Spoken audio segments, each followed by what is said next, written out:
Tapi akulturasi itu menjadi penting karena yang minggu kemarin kayaknya sampai sekarang masih itu kerusuhan di Prancis. Iya. Itu kan imigran Timur Tengah dan memang tidak mau berakulturasi, membentuk geng sendiri. Kalau di sini ya seperti Ta'alawi itu. Iya. Jadi mungkin ke depan kalau kita biarkan juga akan bisa seperti itu. Tanda-tandanya kan sudah terlalu sering lah.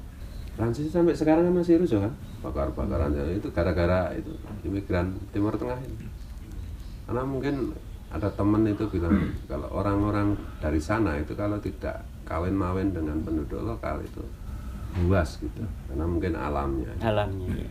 Dan akibatnya yang lebih jauh lagi, Islamofobia kan semakin punya alasan.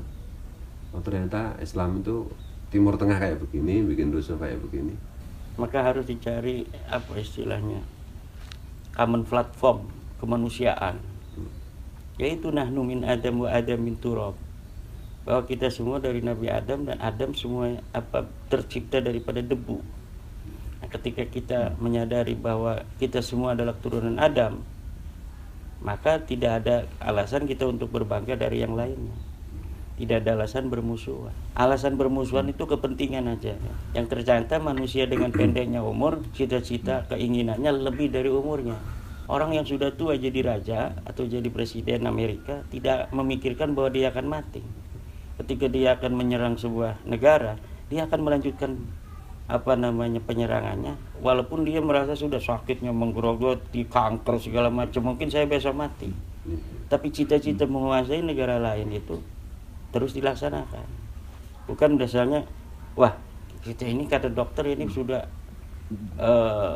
sakitnya parah, mungkin akan mati besok, mungkin ada waktu kita sehari ini untuk bertobat, udah saya batalkan semua misi-misi penyerangan negara lain. Tapi tidak manusia itu, karena manusia berharap dari sakitnya dia akan sembuh. Itu manusia, dia berharap dari dia nggak punya duit banyak duitnya.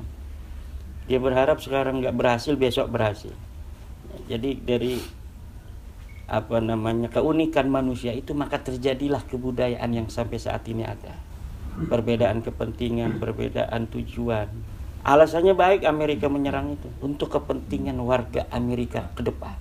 Karena dia sebagai pemimpin Amerika bertanggung jawab terhadap rakyatnya yang 100 atau 200 sekian juta. Berapa tuh Amerika sama nama Indonesia ya? 205. Dia merasa memiliki tanggung jawab untuk kesejahteraan rakyatnya, yang dengan tujuan itu walaupun harus melakukan hal-hal yang mengurangi kepentingan negara lain atau merugikan bahkan negara lain. Negara lain berpikiran yang sama. Akhirnya kepentingan ini clash, kepentingan dan kepentingan. Tujuannya baik semua. Nah, tinggal dicari titik temu rasa kemanusiaan bersama. Muaranya di mana sebenarnya harus? Mungkinkah seluruh dunia ini akan damai? Kira-kira kalau misalnya satu titik temu itu ditemukan, Nabi nggak harus diturunkan. Betul nggak? Tapi ternyata manusia dari dulu sampai sekarang ya begini nih. Maka konflik dan apapun itu ujian bagi kita. Dalam keadaan seperti itu kita ada di mana? Kemudian kita mendukung siapa? Untuk mendapatkan amal yang berpahala dari pilihan-pilihan kita itu. Dan hari ini si malakama bagi banyak orang. Kita harus milih siapa ini? Ini ada orang satu dijuluki Syiah kan, Imaduddin Syiah.